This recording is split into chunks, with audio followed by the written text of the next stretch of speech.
सर्वमंगल मांगल्ये सर्वार्थ शिवे साधिके त्र्यंबकम गौरी नारायणी नमोस्तभ्यं नमो नमः। ओम त्र्यंबकम यजामहे सुगंधिम पुष्टिवर्धनम उर्वारुकमेव बंधना मृत्यो मोक्षे मामृता।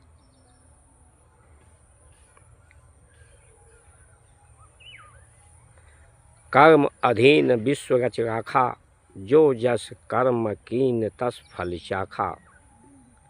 जन्म मरण लाभ हान जस अपजस विधि हाथ।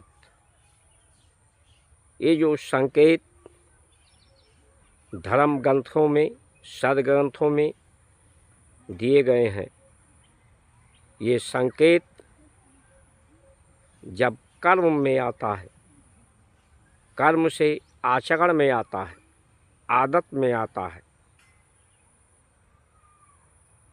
आदि में आता है, उसका कर्म करने का आदि हो जाता है। सर्व मंगल के लिए, सर्व के मंगल में ही सबका मंगल है। यही त्र्यंबकम तीनों लोकों का लिए यही साधना है, यही सेवा है।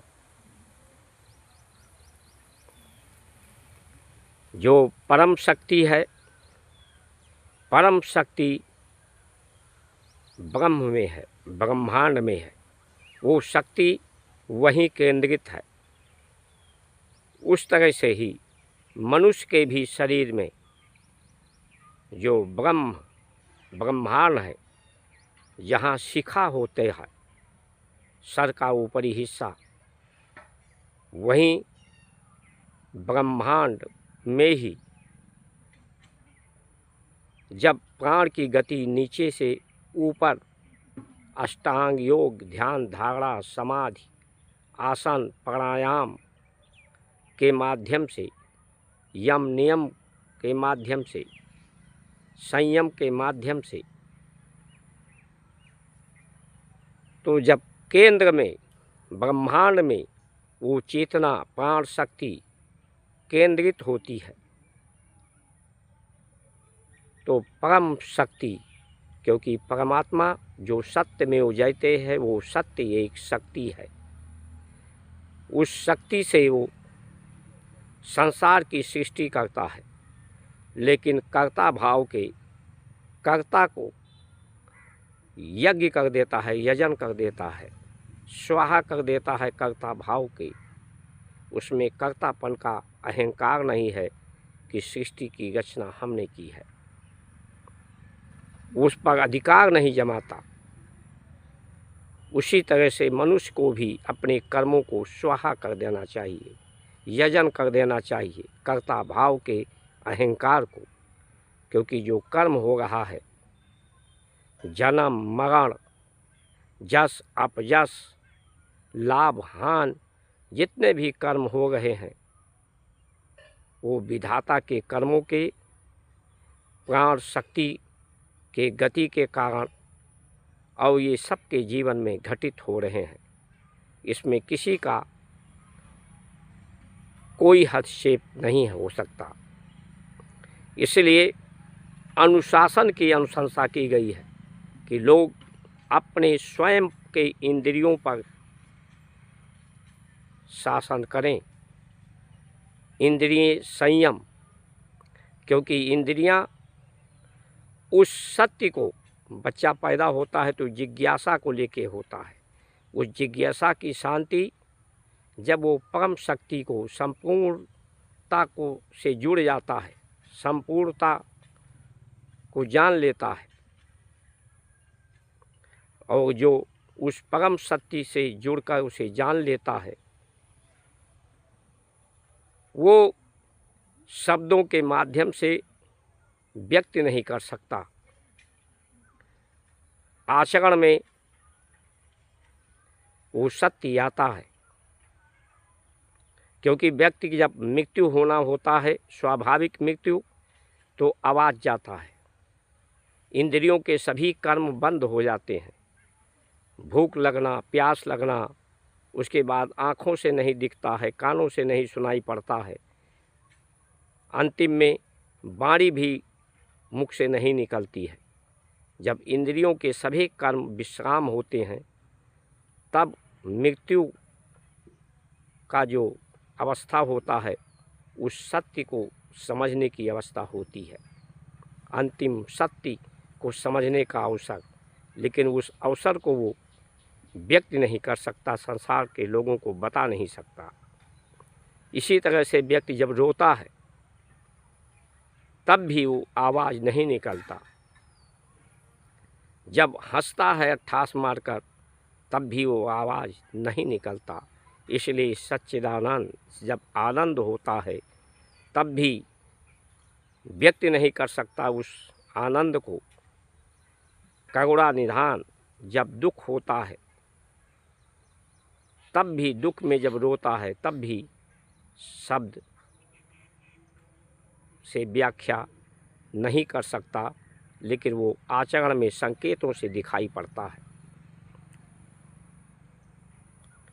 तो उस परम शक्ति से जुड़ने के लिए आर्थिक शक्ति की सुरक्षा, आर्थिक उपयोग, कम से कम आर्थिक बचत से ही संपूर्ण बचत, अर्थ की बचत, क्योंकि जीवन का जो मूल अर्थ है उस शक्ति से, शक्ति को प्राप्त करके वो योग्यता, शक्ति को प्राप्त करने की योग्यता हो कर्म योग से, और शक्ति प्राप्त करके, क्योंकि शक्ति प्राप्त होती है शुद्धता से और शांति से।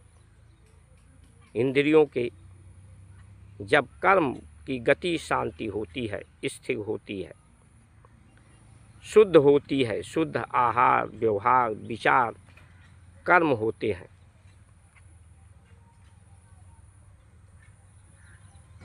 यही जीवन का मूल अर्थ है कि सबकी आवश्यकताएं, ज़रूरतें सीमित हों और सबकी ज़रूरतें, आवश्यकताएं पूर्ण हों।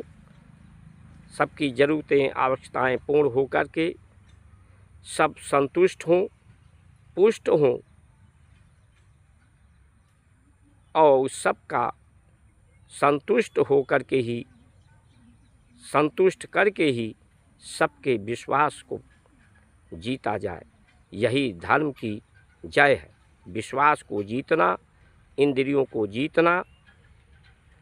क्योंकि संसार का जो भी वस्तु है उसमें विषय है, विष है, विषय वासना है, जो काम को, लोभ, मोह पैदा करती हैं, जो जीवन के अवसर, आयु, कीर्ति, बल को नष्ट करती हैं।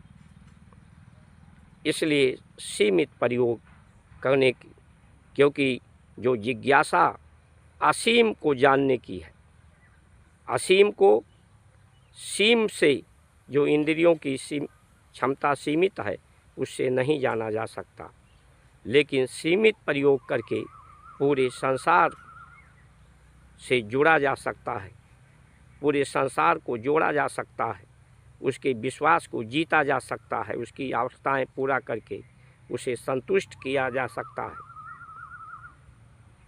तो आवश्यकता है इस शासन प्रशासन की प्रणाली को बदलने की, शिक्षा व्यवस्था को बदलने की, न्याय व्यवस्था को बदलने की, स्वास्थ्य व्यवस्था को बदलने की।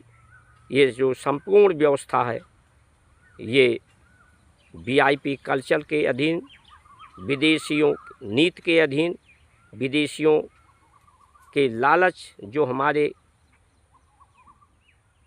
जलवायु के समान नहीं है, तो जो समान की अवधारणा है, अपने समान वस्तुओं का ही प्रयोग, उन्हीं से आहार, विचार, व्यवहार करना, यही जीवन का मूल अर्थ है।